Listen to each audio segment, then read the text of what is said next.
Otorini Jesu Christi, Nandu Ebebe, Amen. Second Sunday in ordinary time. ABUOMA na Aziza. Onyenweanyi, anọ m ebe a, abịara m ime uche gị. Lee m dị nwenụ, abịara m ime uche gị. Lee m dị nwenụ, abịara m ime uche gị. Lee m dị nwenụ, abịara m ime uche gị.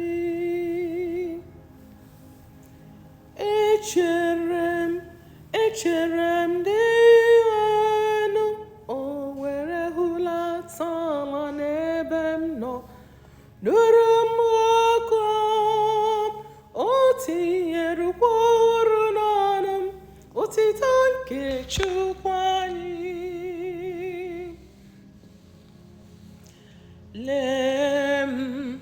Lee m dị nwenụ, abịara m ime uche gị. Ị naghị arịọ aja ma ọ bụ ihe nhunye, kama tinyere oghe. Ị naghị arịọ aja nsure ọkụ na ihe nchụaja, kama lee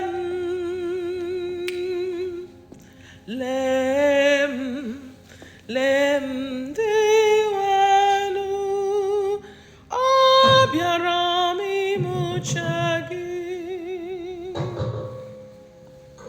N'ime akwụkwọ edere na ntụsịrị ime iwu gị, Chineke m, iwu gị na-asọ m nsọ n'ime ime obi m.